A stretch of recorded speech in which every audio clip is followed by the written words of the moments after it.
Through. Big news coming through at this point on the PFI crackdown, and this is intelligence inputs and of course sources within the government telling our investigations editor Manoj Gupta that this is there is all possibility that the PFI and its affiliate organizations could be banned very, very soon. That's the big news that's coming through. Top government sources saying that all preparations have been made to ban the PFI.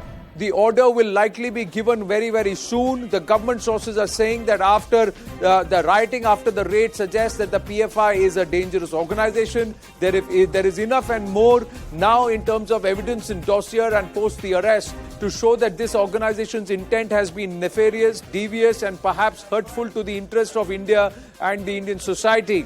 Now, sources say PFI is capable of any kind of terror activity. Interrogation reports also suggest that they are in touch with many international organizations to destabilize the country.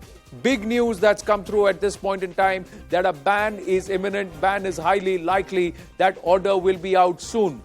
The plot to bleed India emerges, the plot to change and alter the DNA of our country itself from within, run the rot from within and also take external help is something which is now manifest. More than 100 arrests on the first crackdown. Crackdown 2 has seen more than 250 arrests. There are updates coming there too. We'll go to that in just a bit. But first, let's get the thoughts of Pathikrit Payan, geopolitical analyst and security analyst, Abhishek Banerjee, columnist. But first, Nirmal Kaurji, former IPS officer with us. She was DGP Jharkhand. Nirmalji, namaste. How would you see the activities of the PFI? Do you believe that the government is right in taking a step-by-step approach, natural progression towards a ban? It is a very militant organization.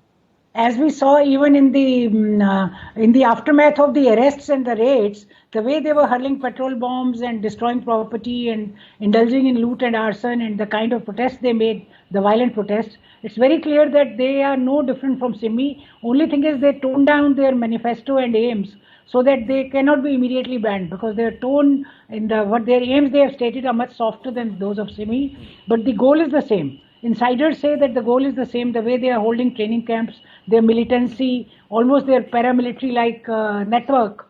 You know, they are like a military organization only. All this shows that they are a very violent organization and they cannot do the society any good. And their agenda is no different.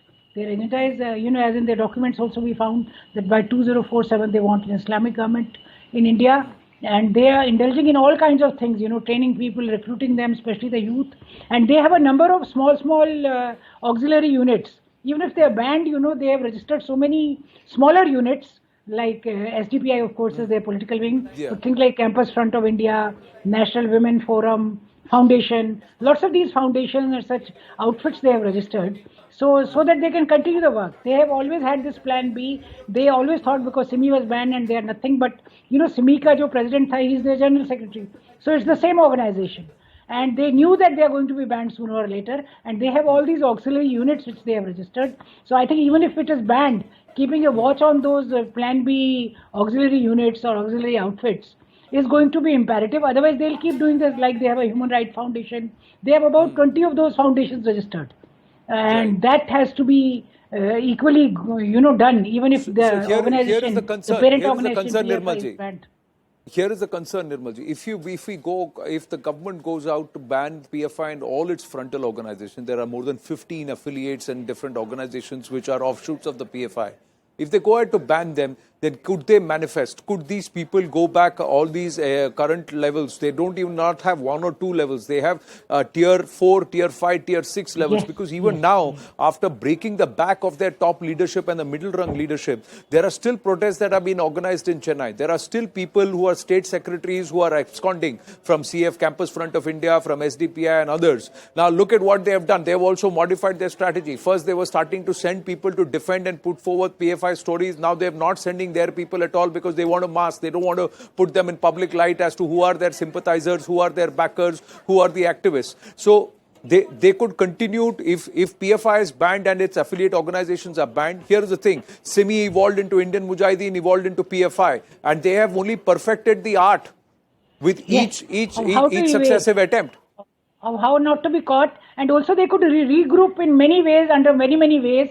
So it really is going to require a lot of vigilance. So banning is not a very easy solution. Like, it's not a panacea. Even if you ban it and all its auxiliaries, you'll have to keep watching the people behind it, and how they regroup, what outfits they come out under, and what umbrellas they kind of have over them to join. And but they'll keep, this discontent will keep simmering, and it really needs a lot of watching and a lot of action by the intelligence agencies and by the active police, how to go about cutting their roots, how to nip it. That is going to take a lot of effort. Just banning it is not going to be a very quick solution. No, everybody would jump at the fact that ban this organization, Abhishek Banerjee. Should the organization and its fronts be banned, or should they be allowed to continue to operate, but you break the back of their operations and you also get to the bottom of the very last cadre that is active? Because otherwise you plug this one hole, they will manifest from somewhere else, and in perhaps a far more evolved platform or way where they will now perfect the art of how to subvert the system while being part of it, and further weaken the system too. Yeah, Anand, so what I would make is three quick points. First of all, PFI is the biggest internal security threat to India. Clearly, we were a little behind the curve on recognizing this threat, but now the government seems determined to at least take out the top leadership, or, as you say, even the middle leadership of the organization. So the first thing is to put these people in jail for as long as possible by applying UAPA. They have to be kept behind bars so that the organization suffers a huge setback. Now, the second thing is, because there is a lot of worry about how this organization operates, because, they have a very sophisticated kind of operation. So I think what is very important here is that along with the criminal penalties, we have to start using civil penalties, because in civil penalties, the bar for proving something is much lower.